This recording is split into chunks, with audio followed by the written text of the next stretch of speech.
ವಿರಾಮದ ನಂತರ ಸಿನಿಮಾ ಬಂಡಿಗೆ ಮತ್ತೆ ಸ್ವಾಗತ. ಗಾಯತ್ರಿ ಎಂ ನಿರ್ದೇಶನ ಹಾಗೂ ಎಸ್ ಭಗತ್ ನಿರ್ಮಾಣ ಮಾಡಿರುವಂತಹ ಠಾಣೆ ಕೇರ್ ಆಫ್ ಶ್ರೀರಾಮ್ಪುರ ಅನ್ನುವಂತಹ ಚಿತ್ರದ ಟ್ರೈಲರ್ ಬಿಡುಗಡೆಯಾಯಿತು. ಇತ್ತೀಚೆಗಷ್ಟೇ ಸಿನಿಮಾ ತಂಡ ಪತ್ರಿಕಾಗೋಷ್ಠಿಯನ್ನು ನಡೆಸಿ ಈ ಚಿತ್ರದ ಟ್ರೈಲರ್ ಅನ್ನ ಬಿಡುಗಡೆ ಮಾಡಿತು. ವಿಶೇಷ ಅಂತ ಹೇಳಿದ್ರೆ ನಮ್ಮ ದೇಶದ ಆರಕ್ಷಕರು ಅಂದ್ರೆ ಪೊಲೀಸರನ್ನ ಕರೆಸಿ ಈ ಚಿತ್ರದ ಟ್ರೈಲರ್ ಅನ್ನ ಬಿಡುಗಡೆ ಮಾಡಲಾಯಿತು. ಅದನ್ನ ಫಸ್ಟ್ ನಮಗೆ ಪ್ಲ್ಯಾನ್ ಇರಲಿಲ್ಲ, ಅಂದರೆ ಮಕ್ಕಳ ಹತ್ರ ಹಾಡಿಸ್ಬೇಕು ಅಂತ. ಬಟ್ 4 ಜನ ಸಿಂಗರ್ಸ್ ಹತ್ರ ಹಾಡಿಸ್ಬೇಕು ಅನ್ನೋದೊಂದು ಪ್ಲ್ಯಾನ್ ಇತ್ತು. ಅದಾದ ನಂತರ ಸಾಂಗ್ ಮ್ಯೂಸಿಕ್ ಎಲ್ಲ ಆಗಿ ಹೊರ ಬಂದಾಗ ಇದು ಯಾಕೆ ಮೋಟಿವೇಶ್ನಲ್ ಸಾಂಗ್ ಆಗಿರೋದ್ರಿಂದ ಮಕ್ಕಳು ಹಾಡಿದ್ರೆ ಇನ್ನೂ ಚೆನ್ನಾಗಿ ರೀಚ್ ಆಗುತ್ತೆ ಅನ್ನೋ ಒಂದು ಕಲ್ಪನೆ ಬಂತು. ಆಗ ನಾನು ಇವ್ರಿಗೆ ಹೇಳಿದಾಗ, ಟೀಮ್ಗೆ ಹೇಳಿದಾಗ, ಇಲ್ಲ ಖಂಡಿತ ಮಾಡೋಣ ಅಂತಂದರು. ಸೊ ಆಗ ಈ ಸಾಂಗ್ನಲ್ಲಿ ಜ್ಞಾನ ಮತ್ತು ದಿವ್ಯಾ ಅಲೂರ್ ಅವರ ಮಗಳು ಕೂಡ ಹಾಡಿದ್ದಾಳೆ, ಜನ್ಯ ಮತ್ತು ಮೌಲ್ಯ, ಹಾಗೆ ನಾಗಚಂದ್ರಿಕಾ ಅವರ ಮಗ ಅಚಿಂತ್ಯ ಅಂತ, ನಂತರ ಕುಶಲ ಅಂತ ಸಿಂಗರ್, ಅವ್ರ ಮಗಳು ಕೂಡ ಹಾಡಿದ್ದಾಳೆ, ಅನುಷ್ಕಾ.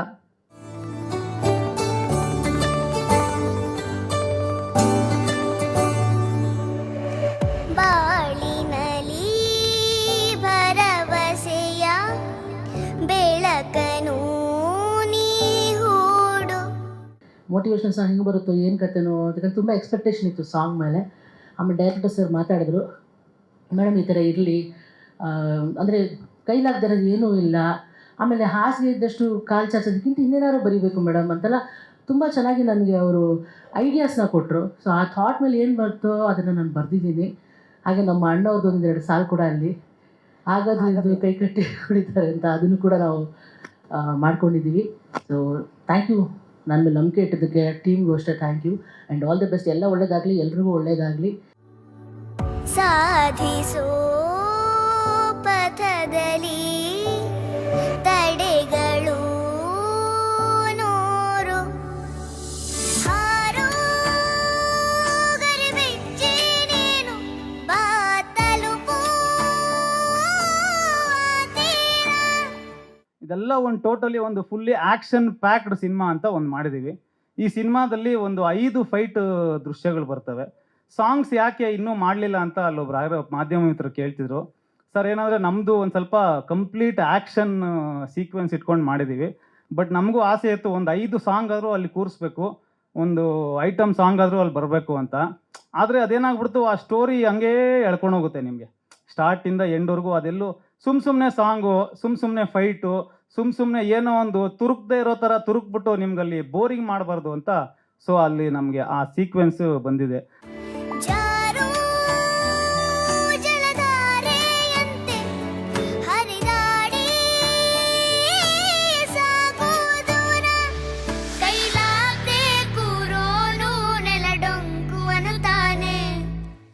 ಸಿನಿಮಾ ಬಗ್ಗೆ ಹೇಳೋದಾದರೆ ನನಗೆ ಇದು ಸರ್ಪ್ರೈಸಿಂಗ್ಲಿ ಸಿಕ್ಕಿದ್ದು ಅವಕಾಶ.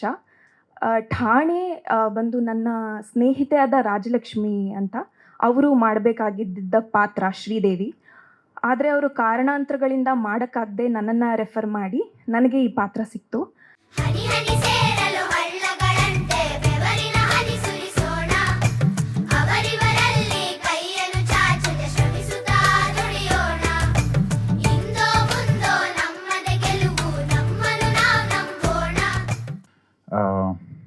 ಠಾಣೆ ಅಂತ ಒಂದು ಪ್ರಾರಂಭ ಆಗಿದ್ದೆ ಈ ನಮ್ಮ ಠಾಣೆ ಸಿನಿಮಾದಲ್ಲಿ ಡೈರೆಕ್ಟ್ರಾಗಿ ವರ್ಕ್ ಮಾಡಿದ್ದಾರೆ ನಮ್ಮ ರವಿ ಸರ್, ಬಂದಿದ್ದಾರೆ ಇಲ್ಲೇ. ಅವರು ಫಸ್ಟು ನನಗೆ ಹೇಳಿದ್ದು, ಸರ್ ನಮ್ಮ ಸ್ನೇಹಿತರು ಒಂದಷ್ಟು ಜನ ನಮಗೊಂದು ಕತೆ ಕೇಳ್ತಿದ್ದಾರೆ, ಪ್ರವೀಣ್ ಅಂತ ಪ್ರಕಾಸಂ ನಾಟಕದ ತಂಡದಲ್ಲಿ ಒಬ್ಬರು, ಅವರು ಒಂದು ಕತೆ ಹೇಳಿ ಅಂತಂದರು. ನಾನು ಹೋಗಿ ಕತೆ ಹೇಳಿದೆ, ಅವ್ರಿಗೆ ಇಷ್ಟಪಟ್ಟರು. ಆಲ್ರೆಡಿ ಸುಮಾರು ಕತೆಗಳನ್ನು ಕೇಳಿದರು ಅವರು, ಒಂದು 25-30 ಕತೆಗಳು ಕೇಳಿದರು. ಆಮೇಲೆ ಹೇಳಿದಾಗ ಅವ್ರು ಇಷ್ಟಪಟ್ಟರು.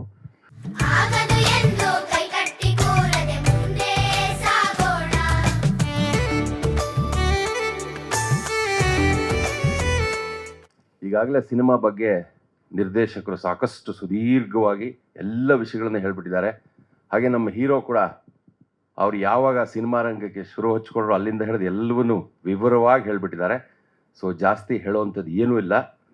ಎಲ್ಲ ಸಿನಿಮಾ ತಂಡಗಳು ಸಿನಿಮಾ ವಿಷಯ ಮಾಧ್ಯಮದ ಮುಂದೆ ಬಂದಾಗ, ಜನಗಳ ಮುಂದೆ ಬಂದಾಗ ನಾವು ತುಂಬ ಕಷ್ಟಪಟ್ಟು ಸಿನಿಮಾ ಮಾಡಿದ್ದೀವಿ. ದಯವಿಟ್ಟು ನಮ್ಮ ಸಿನಿಮಾ ನೋಡಿ ಅಂತ ಕೇಳ್ಕೊಳ್ಳೋದು ಸಹಜ. ಅದು ಬಿಟ್ಟು ಬೇರೆ ಏನು ಮಾಡೋದಕ್ಕೆ ಸಾಧ್ಯ?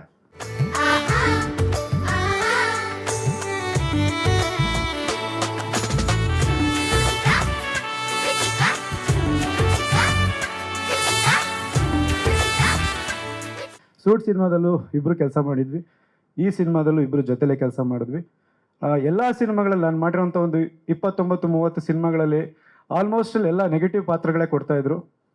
ನಮ್ಮ ನಿರ್ದೇಶಕರಿಗೆ ಏನು ಅನಿಸ್ತಾ ಗೊತ್ತಿಲ್ಲ, ಅವ್ರು ಮಾಡಿದ 2 ಸಿನಿಮಾದಲ್ಲಿ ಮೊದಲನೇ ಸಿನಿಮಾದಲ್ಲಿ ಪಾಸಿಟಿವ್ ರೋಲ್ ಕೊಟ್ಟಿದ್ರು, ಇದರಲ್ಲಿ ನೆಗೆಟಿವ್ ಜೊತೆಯಲ್ಲಿ ಪಾಸಿಟಿವ್ ಕೊಟ್ಟಿದ್ದಾರೆ. ಇನ್ನು ಮುಂದಕ್ಕೆ ನೀನು ಪಾಸಿಟಿವ್ ಪಾತ್ರಗಳನ್ನೇ ಮಾಡು ಅಂತ ಇರ್ಬೋದು.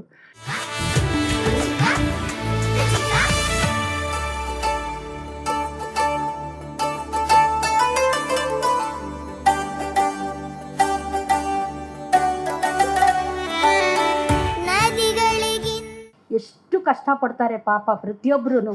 ಕ್ಯಾಮ್ರಾಮನ್ ಆಗಿರಲಿ, ಅಲ್ಲಿ ಕೆಲಸ ಮಾಡ್ತಿದ್ದವ್ರು ಎಲ್ಲರೂ ಜೋರು ಮಳೆ ಅವತ್ತು, ಅಂಥದ್ರಲ್ಲೂ ಮಳೆನೂ ಲೆಕ್ಕಿಸದೆ ಅವರು ಶೂಟಿಂಗ್ ಮಾಡ್ತಿದ್ರು. ನಿಜವಾಗೂ ತುಂಬ ಕಷ್ಟಪಟ್ಟಿದ್ದಾರೆ. ಸಾಗರ ದೊಡ್ಡದು, ನೀ ಬಲೆ ಬೀಸು. ಸಿರಿಕನ್ನಡ ವಾಹಿನಿಯ ಎಲ್ಲ ವೀಕ್ಷಕರಿಗೂ ಸ್ವಾಗತ. ಇವತ್ತು ನಮ್ಮ ಜೊತೆ ಠಾಣೆ ಫಿಲ್ಮ್ನ ಒಂದು ಆಡಿಯೋ ಲಾಂಚ್ನಲ್ಲಿ ನಮ್ಮ ಲೇಡಿ ಸ್ಟಾರ್ ರೆಮೋ ಅವರಿದ್ದಾರೆ. ಅವ್ರನ್ನ ಮಾತಾಡಿಸ್ತಾ ಹೋಗ್ತೀನಿ. ಮ್ಯಾಮ್, ಠಾಣೆ ಚಿತ್ರದ ಆಡಿಯೋ ಲಾಂಚ್ ಆಗಿದೆ, ಹೇಗೆ ಅನ್ನಿಸ್ತಾ ಇದೆ ನಿಮಗೆ? ವೀಕ್ಷಕರಿಗೆ ಏನಂತೀರಾ? ಬಹಳ ಖುಷಿ ಆಗ್ತಿದೆ. ಯಾಕಂದರೆ ಫಸ್ಟ್ ಆಫ್ ಆಲ್ ಒಂದು ಲಿರಿಕ್ ರೈಟರ್ ಆಗಿ ಒಂದು ಇವತ್ತು ಕಾಣಿಸ್ಕೊತಾ ಇದ್ದೀನಿ. ಅಂದರೆ ಯಾಕಂದ್ರೆ ತುಂಬ ಬರೆದಿದ್ದೆ, ಒಂದು 100 ಮೇಲೆ ಹಾಡುಗಳು ಬರೆದಿದ್ದೀನಿ. ಅದು ಯಾವುದೂ ಅಷ್ಟು ಸದ್ದು ಮಾಡಿರಲಿಲ್ಲ. ಬಟ್ ಇದು ಲಾಂಚಲ್ಲೇ ನನಗೆ ತುಂಬ ಖುಷಿ ಆಗ್ತಾಯಿದೆ. ಈ ಎಲ್ಲರೂ ರೆಸ್ಪಾನ್ಸ್ ಇರ್ಬೋದು. ಆಗಲೇ ಎಲ್ಲರೂ ತುಂಬ ಚೆನ್ನಾಗಿದೆ ಸಾಂಗ್ ಅಂದರು. ಆ್ಯಂಡ್ ಇಟ್ ವಾಸ್ ಚಾಲೆಂಜಿಂಗ್, ಯಾಕಂದರೆ motivational song. So I'm very happy and thankful to the team, ಠಾಣೆ ಟೀಮ್ಗೆ. ಹಾಗೆ ನನ್ನ ಪ್ರೀತಿಯ ಗೆಳತಿ, ಟ್ಯಾಲೆಂಟೆಡ್ ಸಿಂಗರ್, ಮ್ಯೂಸಿಕ್ ಡೈರೆಕ್ಟರ್ ನಮ್ಮ ಮಾನಸ ಹೊಳ್ಳ, ಅವಳು ಒಂದು ನಂಬಿಕೆ ಇಟ್ಟು ಈ ಸಾಂಗ್ನ ಬರೆಸಿದ್ಲು. So thanks to Manasa too. Lady Remo ಆಗಿ ಒಂದು ರೆಬಲ್ ಆಗಿರೋ ಸಾಂಗ್ಗಳನ್ನು ಬರಿತಾ ಇದ್ರಿ, ಆದರೆ ಇವಾಗ ಒಂದು ಮೋಟಿವೇಶ್ನಲ್ ಸಾಂಗ್, ಒಂದು ಡಿಫ್ರೆಂಟ್ ಆಗಿರೋ ಸಾಂಗು ನಿಮ್ಗೆ ಹೇಗೆ ಅನ್ನಿಸ್ತಾ ಇದೆ? ಅದೇ ಮೇಡಮ್ ಹೇಳಿದೆ ನಾನು, ಯೂಶ್ವಲಾಗಿ ನಾವು ಸ್ವಲ್ಪ ಎಲ್ಲ ಇಂಟ್ರೊಡಕ್ಷನ್ ಸಾಂಗ್ ಇರ್ಬೋದು, ಸ್ವಲ್ಪ ಡ್ಯಾಶಿಂಗ್ ಸಾಂಗ್ಸ್ ಇರ್ಬೋದು, ರ್ಯಾಪ್ ಇರ್ಬೋದು, ಲವ್ ಸಾಂಗ್ಸ್ ಎಲ್ಲ ಬರೆದಿದ್ದೀನಿ.